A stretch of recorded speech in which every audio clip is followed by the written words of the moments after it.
जय जिनेंद्र। आत्मा चैनल देख रहे सभी दर्शकों का मैं नलिनी स्वागत करती हूँ। जन शासन चंद्रिका महासाध्वी श्री सुंदरी देवी जी महाराज साहेब की सुशिष्या महासाध्वी जैन भारती श्री सुशील कुमारी जी महाराज साहेब उपप्रवर्तनी महासाध्वी डॉक्टर श्री सुनीता जी महाराज साहेब आदि ढाणा लुधियाना 32 सेक्टर में विराजमान हैं। आज हम महाराज साहेब से बातचीत करते हैं। सबसे पहले मथे वरना महाराज साहब। महाराज साहब, सबसे पहले तो हमें ये बताइए कि आप कहाँ से भी बिहार कर आ रहे हैं और पिछला चातुर्मास आपका कहाँ था और इस बार का कहाँ है? हम जैन भारती महासाध्वी श्री सुशील कुमारी जी महाराज साहब की साध्वियाँ हैं और हमारा पिछला चातुर्मास सोनीपत 15 सेक्टर हरियाणा में था। वहाँ से हम दिल्ली भ्रमण के लिए गए और दिल्ली भ्रमण करने के तत्पश्चात हम हरियाणा, पंजाब, उनके विभिन्न क्षेत्रों में विचरण करते हुए यूएसपीसी स्कूल में हमारा 3 दिन तक प्रवास रहा। वहाँ स्कूल के विभिन्न विद्यार्थियों, अध्यापिकाओं को प्रतिबोध देते हुए वहाँ से विहार करते हुए 32 सेक्टर ए में हमारा यहाँ कल विराजमान होना हुआ। महाराज साहब, इस बार का आपका चातुर्मास कहाँ है? इस बार का चतुर्मास हमारा हैबोवाल लुधियाना में है। महाराज जी, हम आजकल देख रहे हैं कि जो बच्चे हैं जो जैन धर्म से विचलित हो रहे हैं, जैन धर्म या कोई भी बच्चे अपने धर्म से जो विचलित हो रहे हैं, ऐसे बच्चों को आप क्या कहना चाहेंगे? बच्चों का विचलित हो जाना स्वाभाविक है, क्योंकि आज बच्चों के साथ उनके माता पिता समय को व्यतीत नहीं कर रहे। आज अधिकांश घरों में पिता तो जॉब या व्यापार कर ही रहे हैं। आज घर की महिलाएं भी बाहर ज़्यादा काम कर रही हैं। स्कूल में बच्चे जब जाते हैं तो वहाँ बस केवल पढ़ाई पढ़ाई, और उसके बाद जब घर आते हैं, घर में आने के बाद उन्हें अपनी माताओं का सानिध्य प्राप्त नहीं होता। उनको घर में या तो मेड मिलती है या घर में मिले तो बुजुर्ग मिले, नहीं तो उन बच्चों के पास अपने आप घर की चाबियां होती हैं। वो घर खोल के अपने आप से ही लंच लेके वो भोजन करते हैं। पूरे दिन उन्होंने कैसे स्पेंड किया, उन बच्चों की बात को सुनने वाला कोई नहीं। फिर उसके बाद उनकी ट्यूशन, और ट्यूशन से पढ़ने के बाद जब वो अपना घर स्कूल का कार्य करते हैं, उसके बाद वो थक के सो जाते हैं। पूरे दिन उनके माता पिता को उनसे बात करने का कोई टाइम नहीं है। बच्चों में धार्मिक संस्कार या तो उनकी माता या उनके पिता भर सकते हैं। जो रविवार का अवकाश का दिन भी होता है, उसमें माता पिता देर से सो के उठना या बाहर कहीं होटल में, क्लबों में चले जाना, बस इतना भर बच्चों की ज़िंदगी में हो गया है। तो बच्चों को जो हॉलीडे है वो भी जब धार्मिक संस्कारों के लिए उनके माता पिता धर्म स्थान पर नहीं लेके जाते, तो बच्चों को धर्म संस्कार कैसे मिल सकता है?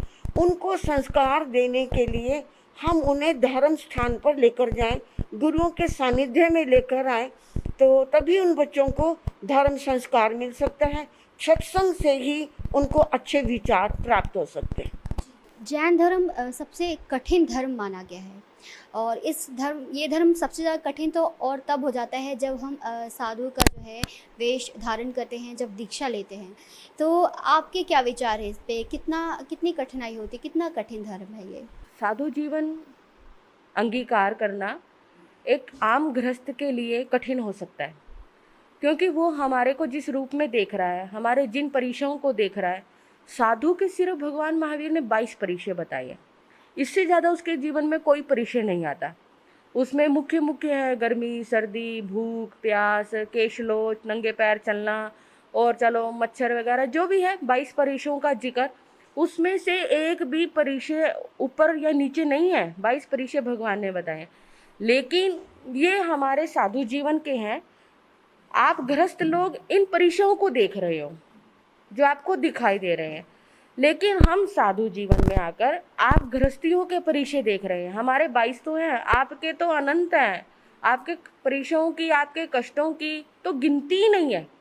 एक गृहस्थ कितना परेशान है, लेकिन ये हमारा सौभाग्य है कि हमें जैन धर्म मिला, साधु जीवन मिला, संयम मिला। ये संयम भी कोई आसानी से नहीं मिलता, बहुत पुण्यवानी होती है पूर्व जन्मों की, और ये सब पुण्यवानी का हमने लाभ उठाया। हम साधु जीवन का पालन कर रहे हैं, और अगर साधु जीवन में भी यदि हम कष्टों को देखेंगे तो फिर आत्मा तो अनंत जन्मों से भटकती आ ही रही है, अनंत काल तक भटकती रहेगी। लेकिन फिलहाल ऐसा ही है, जो भी साधु जीवन अंगीकार करता है वो पूरी तन्मयता से इस पथ को स्वीकार भी करता है और इस पथ पर चलने का प्रयास भी करता है। दीक्षा लेने के बाद क्या जीवन से कष्ट मिट जाते हैं या फिर कष्ट और बढ़ जाते हैं? नहीं, अगर हम इसमें ये कहें दीक्षा लेने के बाद जीवन से कष्ट मिट गए तो ऐसा भी नहीं है, और जीवन में कष्ट बढ़ गए तो ऐसा भी नहीं है। दोनों हो भी सकते हैं, दोनों नहीं भी हो सकते। मुख्य बात यह है हमारे कर्मों का उदय। जब जब हमारे शरीर में वेदना कर्म का उदय होगा, हमारे को कोई भी महामारी, कोई भी वेदना, कोई भी रोग आकर घेर सकता है, या कोई भी ऐसा हमारे पूर्व जन्म के निकाचित कर्म का उदय होगा तो हमको कोई भी कष्ट उठाना पड़ सकता है, कोई उपसर्ग भी आ सकता है जो मारणांतिक भी हो सकता है। जैसे हम अपने इतिहास को पढ़ते हैं, जैसे भगवान महावीर स्वामी को कानों में कीलें ठुकवानी पड़ी दीक्षा के बाद, जैसे गत्सु कुमार मुनि जी को दीक्षा के बाद सिर पर अंगारे रखवाने पड़े। तो इसलिए संयम, लेकिन संयम लेने के बाद हमें इसका अर्थ पता चल जाता है, कष्ट क्या है, कर्म क्या है, हमारी आत्मा को जो कष्ट मिल रहे हैं वो क्यों मिल रहे हैं। इसलिए हम उन कष्टों को संभाव से सहन करते हैं महापुरुष, और जब हम संभाव से सहन करते हैं तो वो कष्ट कष्ट प्रतीत नहीं होते, उन कष्टों में भी महापुरुष आनंद ढूंढ लेते हैं, इसलिए वो कष्ट कष्ट लगते नहीं। ये कुछ ऐसे प्रश्न थे जो आपके और हमारे मन में हमेशा रहते हैं, जिसके बारे में हमने आज महाराज साहब साध्वी जी से डायरेक्ट जाना, और महाराज ने बहुत ही अच्छे तरीके से हमें इन प्रश्नों के उत्तर भी दिए। आगे इसी तरीके के और कई ऐसे जो प्रश्न हैं जो आपके या हमारे मन में हैं, हम महाराज साहब से जानने का प्रयास करते रहेंगे और आप तक ऐसे ही महाराज साहब की जो वाणी है पहुंचाते रहेंगे। ऐसे ही देखते रहिए आत्मा चैनल। कैमरा पर्सन विपिन के साथ नलिनी। नमो अरिहंतानं, नमो सिद्धानं, नमो आयरियानं, नमो उवध्यायानं, नमो लोय सव साहुनं, ऐसो पंच नमकारो सव पावपणासनो, मंगलानंच सवे सिंह पड़मं हवै मंगलम। चित्तारि मंगलम, अरिहंता मंगलम, सिद्धा मंगलम, साहु मंगलम, केवलीपणते धमो मंगलम। चित्तारि लोगुतमा, अरिहंता लोगुतमा, सिद्धा लोगुतमा, साहु लोगुतमा, केवलीपणते धमो लोगुतमा। चित्तारि शरणं पवज्यामि, अरिहंता शरणं पवज्यामि, सिद्धा शरणं पवज्यामि, साहु शरणं पवज्यामि, केवलीपणते धम्मो शरणं पवज्यामि। अरिहंता जी का शरणा, सिद्धा जी का शरणा, साधा जी का शरणा, केवली प्रूपित दया धर्म का शरणा। चार शरणा, दुख हरना, मंगल करना, और शरणा कोई, जो भव्य प्राणी याद रे, अक्षय अमर पद।